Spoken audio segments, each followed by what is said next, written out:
everyone, just letting you know that the other day I got to interview the incredible Mason Mecartea. This is going to be the full interview in this video, so just letting you know, this is the full interview. Um, I took a little bit more time editing this one, so if you like this style of interview, let me know, and I'll work on this for my future interviews and stuff like that. Go check out his links in the description. He's a really nice guy, and then without further ado, let's get into the interview.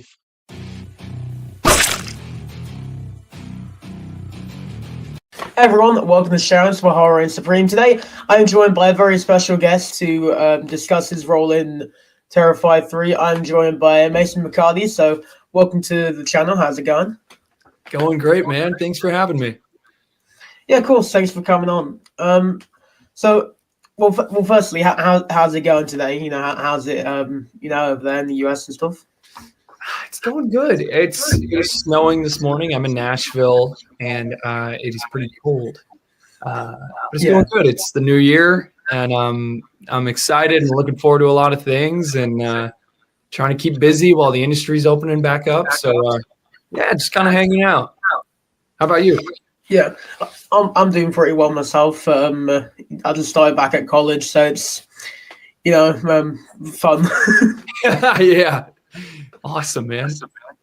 Yeah, but so how did you originally become involved with Terrifier 3? Did you have any idea who you'd be playing? Was it through an agent? Did you know someone on set who was involved with the film?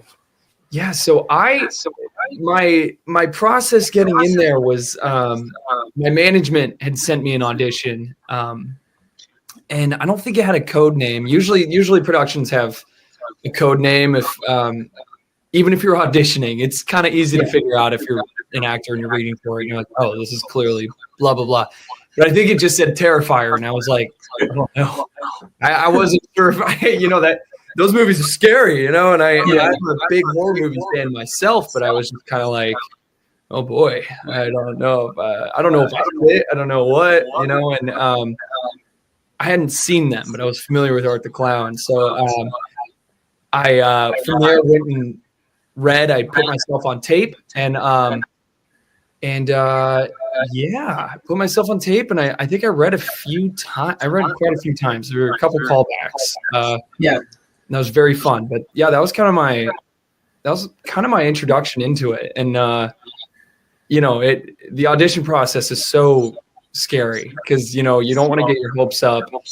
But I feel like every time you read, you fall more in love with the possibility of, could this be mine? Is this going to be, I want it this way. This could be really fun. Or, thank God it just kind of, they seemed to like me. So I kept going forward and got down to the point where Damien had a personal call with me, and he just kind of ran the whole project past me. And then he told me about the death scene, and I was like, oh boy.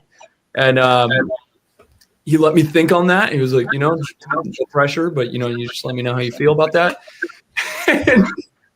And I just knew it would be epic, so I couldn't say no at all. Yeah, that's great. But speaking about Damien himself, what was it like working with him as a director? Because he, of course, does a lot of the practical effects for the films and stuff. So how was it like working with him on your kills specifically and stuff? Yeah, dude, he is just incredible, man. One of the most multi-talented people I've ever had the pleasure of working with. I think.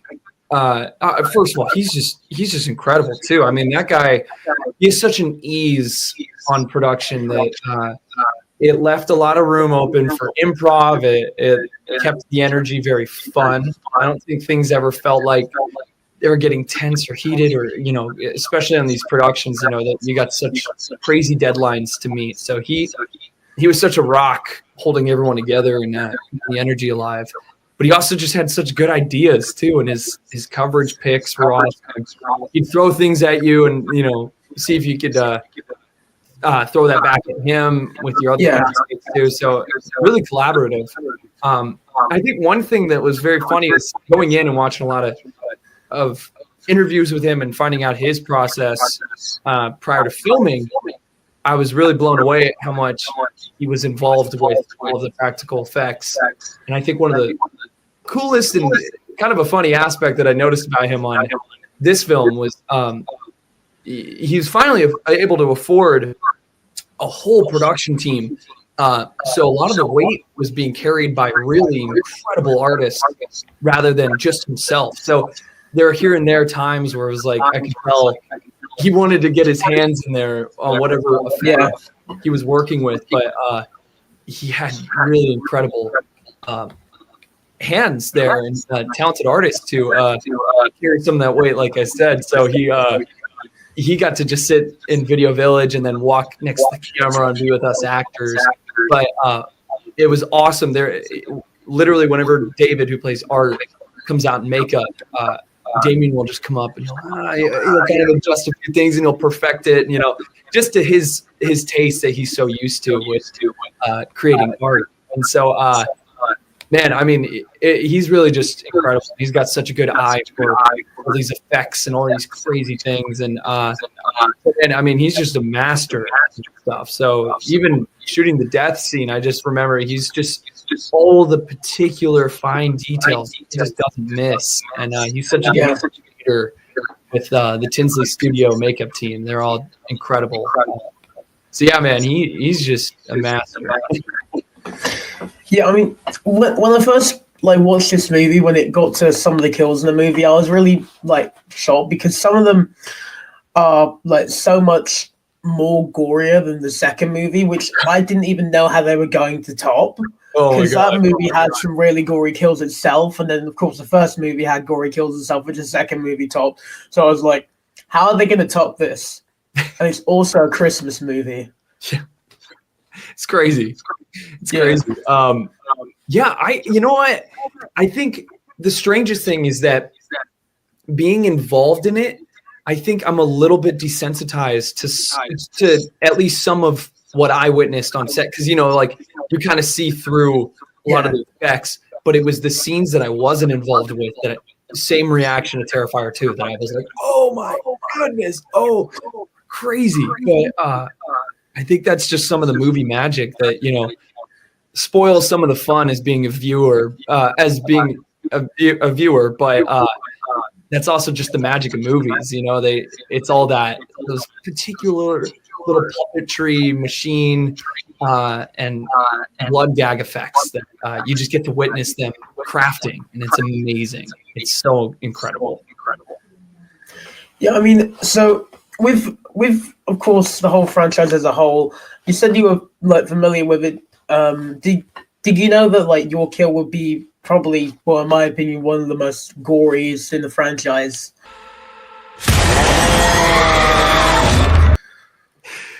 I remember Damien, you know, kind of softballing to me that the shower scene is hopefully going to be one of the most exciting moments of the Terrifier franchise. And I remember even being on set, you know, there was a period of time where I was just filming all my dialogue scenes prior to, I think I came back 2 months later to film just the death scene.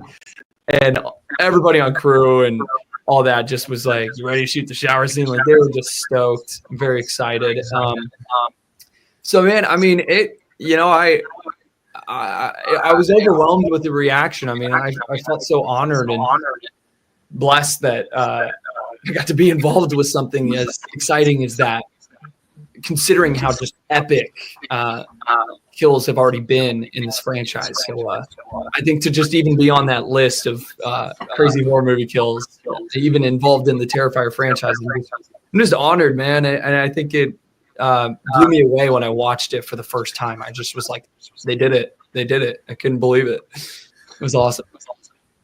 Yeah, but besides from the kill, of course, you got to work alongside loads of other really talented actors in the movie. Of course, Laura Rivera, Elliot Fulham, and loads of other people. How was it like working with them? Were you guys good on set and everything? Was that a good experience there? Dude, it was amazing. I mean, I think one of my favorite takeaways from working on Terrifier was just how warm and welcomed I felt from everybody. And that whole set feels like a big family. And I know a lot of people say that when they work on projects, but it's just you can tell a difference when it's just we're going to work and then when everybody really here like loves and admires and respects each other. And so, man, I felt that on this. And Elliot and I and his family, we all became very close. We text here and there, and Elliot shares a lot of great music with me, and so he's expanded my taste. And so that's been beautiful. And Lauren too. I mean, like I have so much respect for her as an actress, as a human being. And I mean, just getting to have a scene with her was just so fulfilling and exciting as an actor. And I feel so lucky and blessed for that. And but man, so much good advice from these people. You know, they've been in a lot of this a lot longer than I have. Experienced a lot of these aspects of the acting and filmmaking community that I had yet to jump into. So, man, there was just so much love and acceptance and friendship that was built on that. And so, even with Alexa, who plays Mia, and even David, Damien, and everybody truly on the crew and staff, it was just like I feel like they were a call away to just talk about whatever, you know. And Yeah. that's so special, so special. Yeah, and you said earlier that you were like a horror fan. So, I mean, if so, what's your favorite scary movie? Like every movie that you've watched. If you can't pick one, there's always a top 3 thing that you can do. Yes, that's such a good question. So, I think one of my favorite things about horror is how do I put this? I feel like my appreciation for horror has grown from like, what's the scariest thing I've ever seen, to also like, what's just under that umbrella of like, you know, like you got something like Evil Dead that's not the scariest thing I've ever seen, but man, the way that it incorporates comedy well, and it's just like horror becomes such a large umbrella, and I love how many tones and genres you can mix into it. But considering that, Scream 1996 is one of my all-time favorite movies ever. I think it's perfect. I could get into like all of the meticulous nerdy info of just like, you know, it's Wes Craven, it's Kevin Williamson. It's just it's perfect. And another one is The Thing, John Carpenter's. I love that movie. I think that movie is so scary.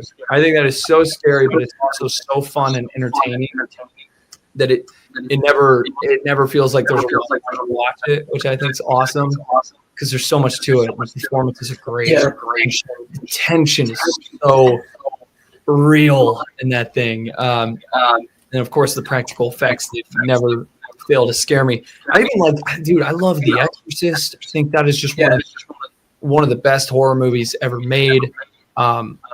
So much of that movie is silent. Those just send chills down my body. So I love that there's movies like Scream doesn't scare me, but the way that is one of the most perfect slasher horror movies. And then you got something like The Thing that is heavily just like a tense drama thriller with all those horror elements in it as well. And then it feels like a play. It is the script and the acting is so dense and deep. But yeah, there's my long spiel, man. I love those movies. I definitely go back to a lot of the classics, the older films that I really love there. But yeah, what would you say yours is if you have a top? See, mine is also Scream, and I'm not going to go on for too long because I would fanboy for about 30 minutes, but that is just because I think it is a perfect horror film. It's got perfect little bits of comedy, actual scary moments, not like your shaking moments. Kind of scary moments. It's a whodunit and it's a slasher in one, which are two of my favorite subgenres merged together. Oh yeah, completely. I like the cast is absolutely iconic. I mean, like, dude, if like they literally Wes Craven came and just reinvented the slasher genre, and the guy had already built one of the most iconic franchises and horror movie characters ever, and here he is coming back and reinventing the entire genre. Like I get I get so psyched up about it. I just think it's fantastic. I think it's so good. Yeah, I mean, speaking about like reinventing the genre, you've actually been in two projects which I think have sort of reinvented horror in themselves. Of course, the Terrifier franchise, but you've also been in Stranger Things, which has also reinvented horror in itself, with being probably the biggest horror TV show out there. Yeah, yeah, man. I mean, I feel like I said, I feel so blessed to have had any part of these incredible pieces of horror, of television, of film, and I'm just so, I mean, it's an honor to be a part of anything that people resonate with and really like. And I think for Stranger Things, that was absolutely wild, because I myself was just such a massive fan of that show, and I still am. And I think getting to walk on that set and be a part of even just one scene was so eye-opening and just exciting, and the cast and crew on that were amazing. I mean, it was just such a huge honor to I get to do this. Y'all asking me to jump in and do this with y'all, and so, man, I mean, I am so honored, and yeah, I think it completely resonates with like the little horror fan in me, is that it's like, oh, how cool that I get to do a little bit of this, a little bit of that, and I hope it doesn't stop. I mean, great horror films being produced, and I have so much fun in that genre. I'd love to see keep going and even explore other genres from there. But I know it's so exciting to play in that world. So we'll see what happens. But I love it. Yeah, Stranger Things was just pinch me moments all over. I think I filmed, and then I waited, a year for it to come out, and I was like, I'm not going to be in it. They're going to cut my scene. I was like, whatever. But I was so blown away when I saw it, and I mean, it was such a milestone in my pursuit of having a film career. So I'll never forget it. Yeah, of course. And you did say that like you love horror like specifically. So like, if you could act in any horror franchise, which one would you choose and why? It doesn't have to be like an active horror franchise. It could be one resurrected from the dead, one which hasn't had a film in like 20 years, but like, what would you love to make a film in? That is a great question. Oh my goodness. Okay, so I just had a couple come to mind. I think,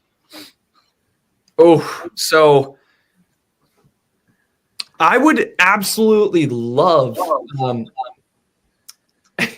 I think we're still waiting for a really good Friday the 13th resurrection. Yes. So I think it would be absolutely crazy to be a camp counselor in a Friday the 13th movie. Revamp that thing, I'm a big fan of David Gordon Green's Halloween trilogy. So if they did anything sort of like that with Friday the 13th, I think that would be so cool. Because it's just iconic, and I love that summertime campground, by the lake, all these camp bunks, all that. I love all that vibe and atmosphere to it. So I think that would be incredible. Of course, Scream to be one of those kids. If you don't know he's a killer or not, like I think that something like that would be so incredible. But even back to Freddy, man. I just think that world is so fun and cool, and whenever they decide they need to make another one, I hope I can hop on there and read. But even then, man, I mean, I'm so excited for all of the new horror stuff that we have yet to know about coming yet. So I would hope there's some great stuff down the road that I can be involved with. I mean, I loved all of A24's horror stuff. So even like It Follows is such a legendary movie to me. Man, I mean, the list just goes on. There's just too much. It's hard to narrow down. But yeah, Friday the 13th would be crazy. I love that. Yeah. Well, I mean, you are also like a filmmaker yourself. So, what would you say to like anyone who's like trying to like start out in like filmmaking or like acting or anything like that? Would you have any like advice that like you give to someone? Yeah, no, that's awesome, man.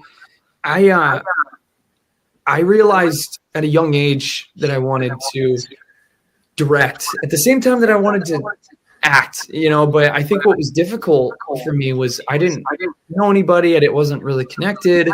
And other than doing like community theater, I had no opportunities to do film acting. And that was like my dream. And so I just started accumulating really cheap gear and finding friends that had shared interest in filmmaking. And so we would just get together and we would just write really silly stuff just so that I could act, and even just have something to edit, And so I feel like if I could recommend anything to anybody, which, I'm still in no place where I don't think I'm still asking for advice on all this stuff, but I think don't discredit even the smallest things that you can go create, everything's a learning curve. Anything and everything's an opportunity to test, try, and build off of. So there's so many things that weren't any sort of success, but I learned something and I took it with me to the next one. And I think it's also just a perseverance game, because I think the longer and the harder you working at it, the more people are going to notice your passion for it and want to help out or be involved. And, I think that can lead to so many incredible opportunities. But I think just don't discredit yourself as an artist, even if you don't have like a million people watching your stuff. I think just keep creating, because you're going to keep finding what you love and what you make. And eventually somebody's going to see something, you know what I mean? But I think that's the nice thing, is that don't forget to satisfy yourself as an artist. So make stuff that you love, make stuff that excites you. And, it's a perseverance game. I'm realizing that you just kind of got to keep fighting for attention, but also please yourself as an artist. So, All right. Well, thank you so much for coming on. I do really appreciate it. Absolutely, man. Thank you so much. This was such a pleasure. Thank you. Yeah. Thank you all for watching this video. I'll have your Instagram and everything linked in the description, so they can go check you out and everything. But until next time, once again, thank you so much for coming on. Until next time, bye bye. Thanks, guys.